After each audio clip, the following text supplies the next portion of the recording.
Dana Shelf, editor of Civil War Times Magazine. And today we're doing our first ever on-location video blog. We're at Arlington House, the home of Confederate General Robert E. Lee from 1831 until 1861. Right now, Arlington House is undergoing an extensive and exciting restoration, and it also has a very extensive and interesting history. Arlington House, located in today's Arlington, Virginia, was built by George Washington Parke Custis, a step-grandson of George Washington. Construction on Arlington House began in 1802 and continued for more than a decade. Custis had the home built in the fashionable Greek Revival style of architecture by George Hadfield, who also helped design the United States Capitol. Arlington's imposing columns and front portico mimicked Greek temples of antiquity, and the facade was stuccoed and painted to resemble quarried stone. The home, built on a bluff overlooking Washington, D.C., was located on 1,100 acres. The plantation raised agricultural cash crops worked by slave labor. Custis married Mary Lee Fitzhugh, and their daughter, Mary Anna Randolph, married United States Army officer Robert E. Lee in Arlington House in 1831.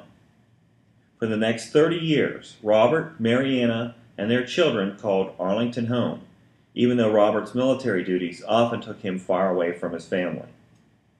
When the Civil War began in April 1861, Lee resigned from the United States Army in Arlington and rode south to join Confederate forces. He would never return to the house. Mary Anna also soon left. She was able to return to their home once before she died in the 1870s. Federal forces occupied the home after the Lees vacated, using Arlington as a headquarters for a portion of Washington's defenses. In fact, graffiti left by Union soldiers during that period can still be seen in the attic. In 1864, the federal government confiscated the property, and Union Quartermaster General Montgomery C. Meigs ordered Union war dead buried on Arlington's grounds. This, of course, was the beginning of Arlington National Cemetery. After Robert E. Lee died in 1870, his oldest son, George Washington Custis Lee, sued to get Arlington back, claiming the confiscation was illegal.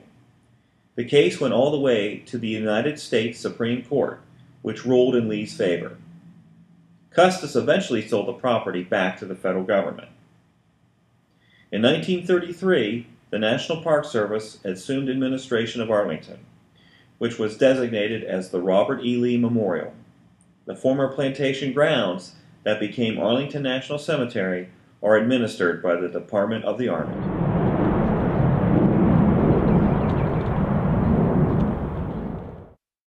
Now that you've learned a little bit about the history of Arlington House, let's go meet my friend Brandon Byes, the site manager of Arlington House. He'll be able to tell us more about the restoration. We're even going to have to wear hard hats for some of this.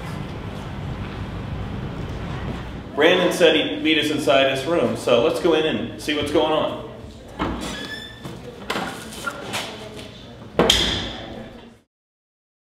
We're inside Arlington House now in one of the back rooms that's being used as a staging area for the restoration.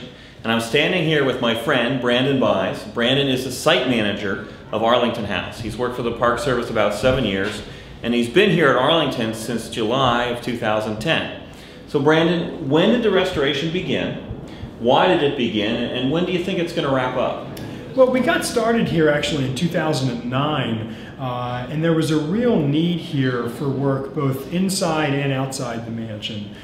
The major need was that the mansion did not have a climate control system, and normally this is a museum full of thousands of priceless artifacts dating back to the 19th century. And we had a major problem because we didn't have really good temperature and especially humidity control. So we began doing a lot of work putting in a new climate control system as well as a fire suppression system.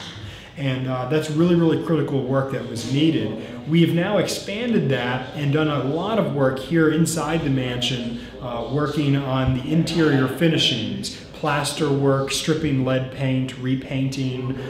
So work both inside and outside to include not just the mansion, but the historic slave quarters as well.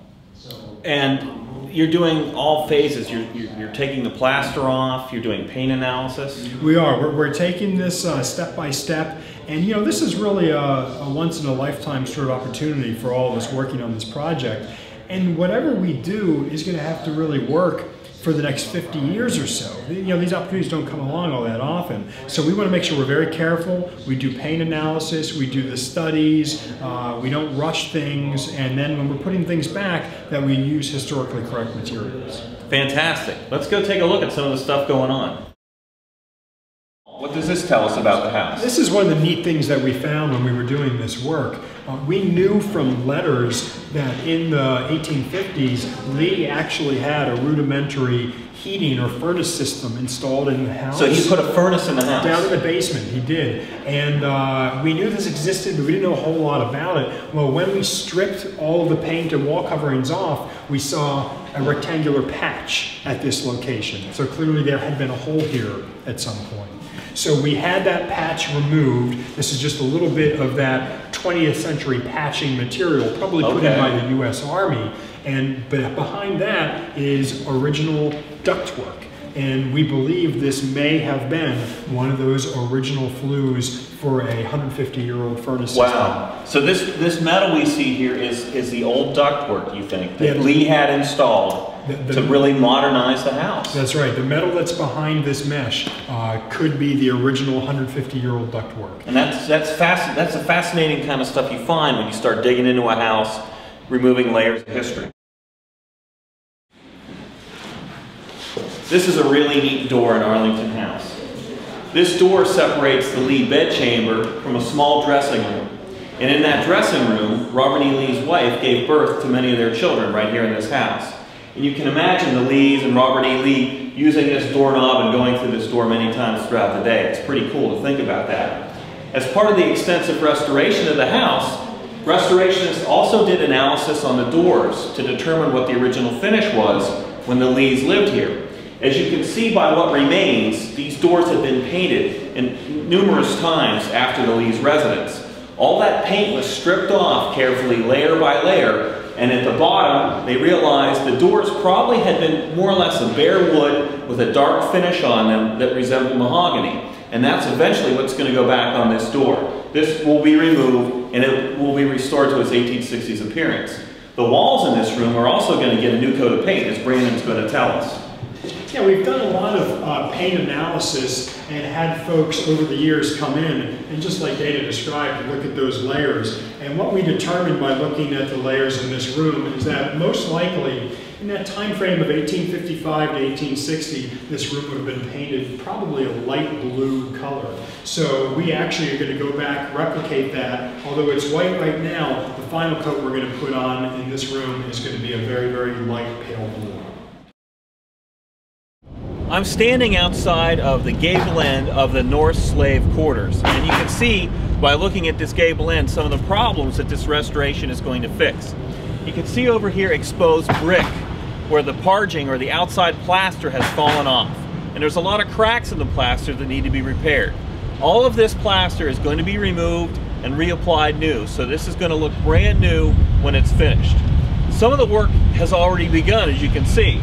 The foundation layer of the slave quarters is stone, and you can see in this area where the old mortar that was crumbling has been removed, and over just a little bit you can see fresh mortar where the stones have been repointed, and it's going to look all like that when it's finished. It's going to look fantastic. It's really exciting to see a historical treasure like this being fixed up, and I can't wait to see what it's going to look like when it's finished. Brandon, thanks a lot for letting us come down here. I'd like to thank you and the Park Service for giving us your time and this great tour of the restoration. It's really exciting to see. Well, thanks. We really enjoyed having you guys out and highlighting Arlington House. And we would invite people to come visit us again, especially when this project's done. And in the meanwhile, check out our website, which is www.nps.gov/ARHO. So it's www.nps.gov/ARHO for Arlington House. And I know you guys have a great series of events coming up for the 150th anniversary. Yep, you can find out all about that and see online exhibits as well. Sounds great, man. Thanks a lot. Thanks, sir.